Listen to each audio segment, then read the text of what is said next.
ഇന്നത്തെ നമ്മുടെ റെസിപ്പി അപ്പം അല്ലെങ്കിൽ ചപ്പാത്തി, ഇടിയപ്പം, നെയ്പത്തിരിയുടെ ഒക്കെ കൂടെ കഴിക്കാൻ വേണ്ടിയിട്ട് എളുപ്പത്തിൽ ഉണ്ടാക്കാൻ പറ്റുന്ന നല്ല ടേസ്റ്റി ആയിട്ടുള്ള ഒരു മുട്ടക്കറിയുടെ റെസിപ്പിയാണ് കേട്ടോ. നിങ്ങൾക്ക് ഇഷ്ടമാണെന്ന് വിചാരിക്കുന്നു. ഈ ഒരു വീഡിയോ ഇഷ്ടമായിട്ടുണ്ടെങ്കിൽ ആ ഒരു ലൈക്ക് ബട്ടൺ ഒന്ന് പ്രസ് ചെയ്യേണ്ട കാര്യം മറക്കരുത്. അപ്പോൾ ഒന്ന് കണ്ടു നോക്കിയാലോ. അപ്പോൾ ഈ ഒരു കറി ഉണ്ടാക്കാനായിട്ട് ആദ്യം ഒരു ചട്ടി ചൂടാക്കി അതിലേക്ക് 2 ടേബിൾ സ്പൂൺ വെളിച്ചെണ്ണ ഒഴിച്ചിട്ടുണ്ട്. ഇതിലേക്ക് ഒരു 2 ഗ്രാമ്പു, ഒരു പീസ് പട്ട, ഒരു ഏലക്കായിട്ട് ഒന്ന് പൊട്ടിച്ചെടുക്കുക. അതൊന്ന് ചൂടായി വരുന്ന സമയത്ത് ഒരു 1/2 ടീസ്പൂൺ വലിയ ജീരകം കൂടെ ഇട്ട് കൊടുക്കുന്നുണ്ട്. ജീരകം കൂടെ ഒന്ന് പൊട്ടി വരുന്ന സമയത്ത് ഇതിലേക്ക് മീഡിയം വലുപ്പത്തിലുള്ള 2 സവാളയാണ് എടുത്തിട്ടുള്ളത്. സവാള ഒരുപാട് കനം കുറച്ച് മുറിക്കേണ്ട ആവശ്യമൊന്നുമില്ല, കുറച്ച് വലുതായിട്ട് തന്നെയാണ് മുറിച്ചിട്ടുള്ളത്. ഇത് വഴറ്റുന്ന സമയത്ത് തന്നെ ഇതിലേക്ക് ഒരു ചെറിയ കഷ്ണം ഇഞ്ചി ചെറുതായി മുറിച്ചിട്ട് കൊടുക്കുന്നുണ്ട്. അതുപോലെ തന്നെ 2 അല്ലി വെളുത്തുള്ളി ഇട്ട് കൊടുക്കുന്നുണ്ട്. മുട്ടക്കറി ആയതുകൊണ്ട് തന്നെ ഇഞ്ചിയും വെളുത്തുള്ളിയൊന്നും കൂടുതൽ വേണ്ടല്ലോ. പിന്നെ കുറച്ച് കറിവേപ്പില ഇട്ട് കൊടുക്കുന്നുണ്ട്. ഒരു 2-3 പച്ചമുളക് ഇട്ട് കൊടുക്കുക. എരിവ് കുറച്ച് കൂടുതൽ വേണമെങ്കിൽ 2-3 പച്ചമുളക് എന്തായാലും വേണം കേട്ടോ, അല്ലെങ്കിൽ കറിക്കൊരു ടേസ്റ്റ് ഉണ്ടാവില്ല. കാരണം മുളക് പൊടിയൊന്നും അധികം ചേർക്കുന്നില്ല. പിന്നെ സവാളയിലേക്ക് ആവശ്യമായിട്ടുള്ള കുറച്ച് ഉപ്പൂടി ഇട്ട് കൊടുത്തിട്ട് ഒന്നങ്ങ് വഴറ്റിയെടുക്കുക. കുറേ സമയത്ത് വഴറ്റി കളർ മാറ്റേണ്ട ആവശ്യമൊന്നുമില്ല. ചെറുതായിട്ട് ആ ഒരു പച്ച ടേസ്റ്റ് ഒന്നങ്ങ് മാറി കിട്ടിയാൽ മാത്രം മതി. ഇനി ഇതിലേക്കുള്ള മസാലപ്പൊടികൾ ഇട്ട് കൊടുക്കുക. അപ്പോൾ ഒരു 1/4 ടീസ്പൂൺ മഞ്ഞൾപ്പൊടിയാണ് ആദ്യം ഇട്ട് കൊടുത്തിട്ടുള്ളത്.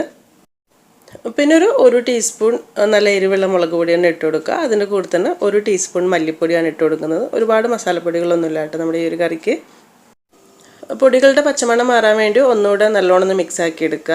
അത് കഴിഞ്ഞിട്ട് ഇതിലേക്ക് മീഡിയം സൈസിലുള്ള ഒരു തക്കാളി ഇതുപോലെ മുറിച്ചിട്ട് കൊടുത്തിട്ട് അതുകൂടെ ചേർത്തിട്ടൊന്ന് വഴറ്റിയെടുക്കുക.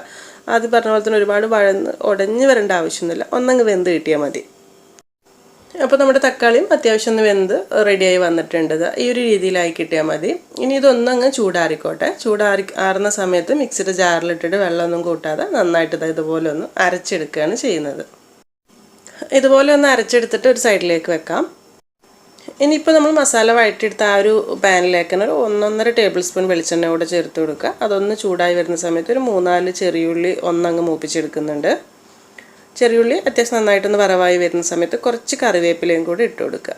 എന്നിട്ട് ഇനി ഇതിലേക്ക് ഇപ്പോൾ നമ്മൾ അരച്ച് വെച്ചിട്ടുള്ള ആ ഒരു ഉള്ളിയുടെയും തക്കാളിയുടെയും ഒക്കെ ഒരു കൂട്ട് ഇട്ട് കൊടുത്തിട്ട് നന്നായിട്ടൊന്ന് മിക്സ് ആക്കി ഇടുക. ഒരു 1 മിനിറ്റ് മീഡിയം ടു ലോ ഫ്ലെയിമിൽ ഒന്ന് കിടന്നിട്ട് അതിൻ്റെ ഒരു പച്ചച്ചുവയൊക്കെ ഒന്ന് മാറി ഒന്നങ്ങ് എണ്ണ തെളിഞ്ഞ് വന്നോട്ടെ കേട്ടോ. ഇപ്പോൾ നമ്മൾ ഇതിലേക്ക് വെള്ളം ചേർത്തിട്ടില്ല. ഒരു മിക്സിയുടെ ജാറിലേക്ക് ഒരു തുള്ളി വെള്ളം ഒഴിച്ച് ഇതിലേക്ക് ആക്കിയിട്ടുള്ളൂ കേട്ടോ. അപ്പോൾ നന്നായിട്ട് ഒന്നങ്ങനെ 1 മിനിറ്റ് നല്ലോണം ഇതുപോലെ ഒന്ന് തിളച്ച് വന്നതിന് ശേഷമാണ് നമ്മൾ ബാക്കി കാര്യങ്ങളൊക്കെ ചേർക്കുന്നത്. ഇതിപ്പോൾ തിളച്ച് വരുന്ന ആ ഒരു സമയം കൊണ്ട് നമുക്ക് ഇതിലേക്കുള്ള ചെറിയൊരു അരപ്പ് റെഡിയാക്കി എടുക്കാം. അതിന് മിക്സിയുടെ ജാറിലേക്ക് ഒരു 3 ടേബിൾ സ്പൂൺ തേങ്ങ ചിരവിയത് അത്ര മതി കേട്ടോ. ഇത്രയും കറിയിലേക്ക് കൂടുതൽ തേങ്ങ ആയി കഴിഞ്ഞാൽ ഒരു തേങ്ങ അരച്ച കറിയുടെ ടേസ്റ്റായി പോകും. പിന്നെ കാഷ്യൂ ഉണ്ടെങ്കിൽ 2-3 ഇട്ട് കൊടുക്കുക, അത് നിർബന്ധമൊന്നുമില്ല. അതിലേക്കൊരു ഇത്തിരി വെള്ളവും കൂടെ ചേർത്തിട്ട് നല്ല ഫൈൻ പേസ്റ്റ് ആക്കിയിട്ട് അരച്ചെടുക്കുക. അതായത് തേങ്ങയുടെ തരിയൊന്നും ഇല്ലാതെ നന്നായിട്ട് അരച്ചെടുക്കണം. ഇതുപോലെ അരച്ചെടുത്തതിന് ശേഷം ഇതുപോലെ പെണ്ണയൊക്കെ തെളിഞ്ഞിരിക്കുന്ന ഈ ഒരു കൂട്ടിലേക്ക് നമ്മൾ തേങ്ങയുടെ മിക്സ് ഒഴിച്ചു കൊടുക്കുകയാണ് ചെയ്യുന്നത്. ഇത്ര തന്നെ മതിയാവും കേട്ടോ. ഇനി ഇതിലും കൂടുതലായിട്ട് തേങ്ങ കൂടിക്കഴിഞ്ഞാൽ ഞാൻ പറഞ്ഞ പോലെ തന്നെ ശരിക്കും തേങ്ങ അരച്ചൊരു കറിയുടെ ടേസ്റ്റ് ആയി പോകും. എന്നിട്ട് ഇനി ഇതുകൂടെ ചേർത്തിട്ട് നന്നായിട്ടൊന്നങ്ങ് മിക്സ് ആക്കി എടുക്കുക. ഈ സമയത്ത് നമുക്ക് ഗ്രേവിക്ക് ആവശ്യമായിട്ടുള്ള കുറച്ച് ചൂടുവെള്ളം ഒഴിച്ചു കൊടുക്കുക കേട്ടോ. ഒരു 1.5 to 2 കപ്പിൻ്റെ ഉള്ളിലൊക്കെ ഒഴിച്ചു കൊടുക്കുക. എത്രയ്ക്ക് ഗ്രേവി വേണമെന്ന് നോക്കിയിട്ട് ഒഴിച്ചു കൊടുത്താൽ മതി. എന്നിട്ട് ഇതെല്ലാം കൂടെ ഒന്ന് മിക്സ് ആക്കിയിട്ട് ഒരു 1 മിനിറ്റ്, ഒരു 1-2 മിനിറ്റ് നന്നായിട്ടൊന്ന് തിളച്ചോട്ടെ കേട്ടോ. ആ ഒരു വെള്ളവും ബാക്കി കൂട്ടൊക്കെ ഒന്ന് സെറ്റ് ആയിക്കോട്ടെ. ഈ സമയത്ത് ഗ്രേവിയിലേക്കുള്ള ഉപ്പ് കുറവാണെങ്കിൽ നോക്കിയിട്ട് ഇട്ട് കൊടുക്കുക കേട്ടോ. കറി ഇതുപോലെ നന്നായിട്ട് തിളച്ചുകൊണ്ടിരിക്കുന്ന സമയത്ത് ഇതിലേക്ക് ഒരു 1/4 ടീസ്പൂൺ ഗരം മസാലപ്പൊടി കൂടി ഇട്ട് കൊടുക്കുക. ഒരുപാട് വേണ്ട, കാരണം നമ്മൾ വലിയ ജീരകം, പട്ട, ഗ്രാമ്പു ഒക്കെ ചേർത്തിട്ടുണ്ട്. അപ്പോൾ വളരെ കുറച്ച് ഇട്ട് കൊടുത്തിട്ട് അതുകൂടെ ചേർത്തിട്ട് നന്നായിട്ടൊന്ന് തിളപ്പിച്ചെടുക്കുക. ഇനി ഇതിലേക്ക് നമ്മൾ പുഴുങ്ങി വെച്ചിട്ടുള്ള മുട്ടയാണ് ചേർത്ത് കൊടുക്കുന്നത്. 4, 5, 6 മുട്ട വേണമെങ്കിലും ഇടാം കേട്ടോ. ഗ്രേവിക്ക് അനുസരിച്ച് ഇട്ട് കൊടുക്കുക. മുട്ട ഇടുന്ന സമയത്ത് ചെറുതായിട്ടൊന്ന് വരഞ്ഞിട്ട് ഇട്ട് കൊടുക്കുക. ഇനി നമ്മൾ മുൻപത്തെയൊക്കെ മുട്ടക്കറികളൊക്കെ ചെയ്ത പോലെ ആദ്യം മുളക് പൊടി, മഞ്ഞൾപ്പൊടിയൊക്കെ ഒന്ന് ചൂടാക്കിയിട്ട് മുട്ട വറുത്തിട്ട് ഇടണമെങ്കിൽ അങ്ങനെയും ചെയ്യാം കേട്ടോ. അത് നല്ല ടേസ്റ്റാണ്. ഇനിയിപ്പോൾ മുട്ട ഇതിലേക്ക് ചേർത്ത് കഴിഞ്ഞിട്ടും കുറച്ച് സമയം കൂടെ ഒന്ന് തിളയ്ക്കണം കേട്ടോ. അപ്പോൾ ആ സമയത്ത് ഒന്ന് അടച്ച് വെച്ച് കൊടുത്തിട്ട് തീ ഒന്ന് കുറച്ച് വെച്ചിട്ട് കൊടുക്കുക. അപ്പോൾ നല്ല ഗ്രേവിക്ക് നല്ല ടേസ്റ്റ് കൂടുതൽ കിട്ടിയിട്ടുണ്ടാവും.